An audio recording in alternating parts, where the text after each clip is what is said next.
sesuai dengan beberapa skenario yang kita siapkan, kita desain untuk kita berlakukan di Kota Pontianak, mulai dari perluasan pembatasan aktivitas masyarakat yang kemarin sudah diberlakukan di ruas Jalan Gajah Mada, ini akan ditambah di beberapa ruas jalan yang lain. Kemudian rencana pembatasan akses di beberapa titik pada jam-jam tertentu yang sudah kita rencanakan, namun masih dalam tahap kajian.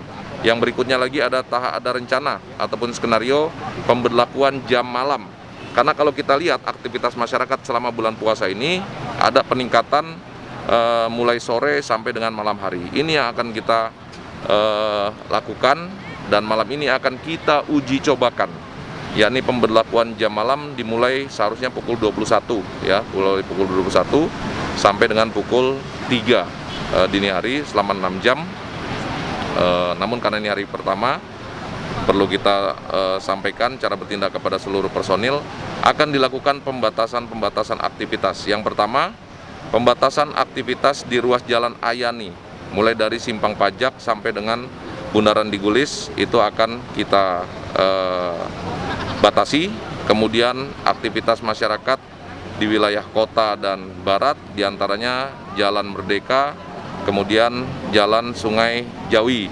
Kemudian pembatasan aktivitas juga di Diponegoro, Flamboyan, akses ke Gajah Mada, kemudian aktivitas pembatasan juga di ruas Jalan Tanjung Pura, ya, baik dari Simpang Garuda yang akan menuju ke alun-alun, demikian juga sebaliknya.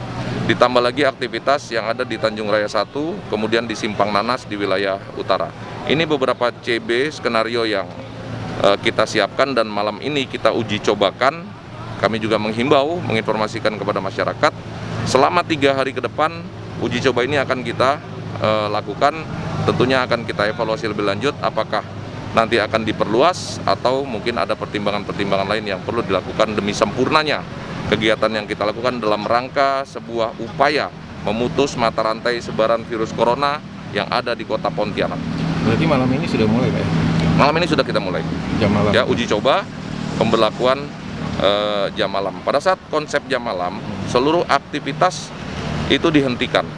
Ya, tidak ada masyarakat yang keluar, termasuk berjualan dan lain sebagainya. Ada skala prioritas masyarakat yang memang sangat terpaksa sekali keluar. Di antaranya, ya, masyarakat yang ada urusan dengan kesehatan, yang ingin berobat, yang ingin ke apotik dan lain sebagainya. Kemudian masyarakat yang memang ingin membeli kebutuhan bahan pokok, masyarakat yang ingin ke swalayan, ingin membeli bahan makanan dan lain sebagainya, ini juga masih kita izinkan. Jadi skala prioritas kita masih fleksibel karena target kita 3 hari ke depan ini, 3 malam ke depan ini adalah sosialisasi kepada masyarakat, mengingatkan kepada masyarakat bahwa virus corona di Kota Pontianak ini masih ada dan pasiennya semakin bertambah. Jadi bukannya sudah hilang virus corona ini. Kalau kita lihat aktivitas masyarakat yang semakin kembali seperti biasa, seperti tidak terjadi apa-apa, ini suatu permasalahan besar sesungguhnya untuk Kota Pontianak dan masyarakat Kota Pontianak secara menyeluruh.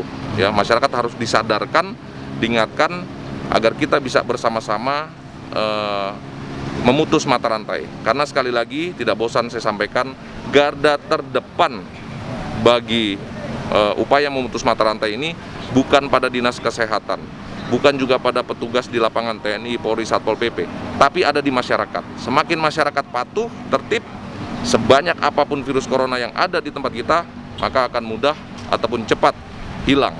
Namun semakin masyarakat tidak patuh, tidak tertib, sekecil apapun atau sedikit apapun virus corona di Kota Pontianak akan sangat mudah menyebar karena aktivitas masyarakat yang mengabaikan protokol-protokol kesehatan, physical distancing dan lain sebagainya. Makanya patuhi himbauan pemerintah, patuhi himbauan Majelis Ulama Indonesia ataupun para pemuka agama lain, patuhi himbauan petugas.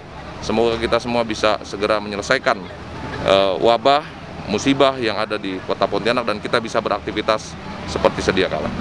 Yang pertama, malam ini kita membuat 2 CB cara bertindak. Yang pertama, pada simpul-simpul ataupun simpang-simpang jalan tertentu kita tempatkan personil untuk memblok ataupun mengalihkan kendaraan.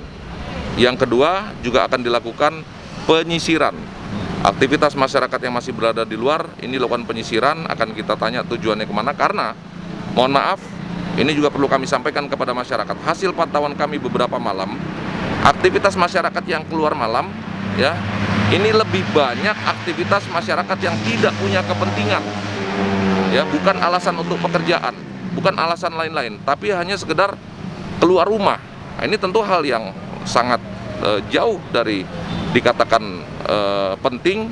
Oleh karenanya kami menghimbau, menegaskan kepada masyarakat yang tidak ada kepentingan, silakan berdiam diri di rumah. Kalaupun memang sangat-sangat terpaksa harus keluar, wajib menggunakan masker.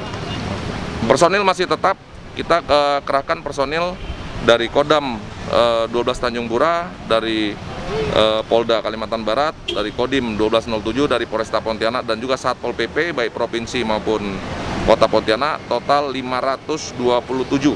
Ya, 527 personil kita sebar di 6 kecamatan, di 6 titik, di beberapa titik yang kita siapkan atau kita bagi untuk melakukan cara bertindak yang tadi sudah kami sampaikan.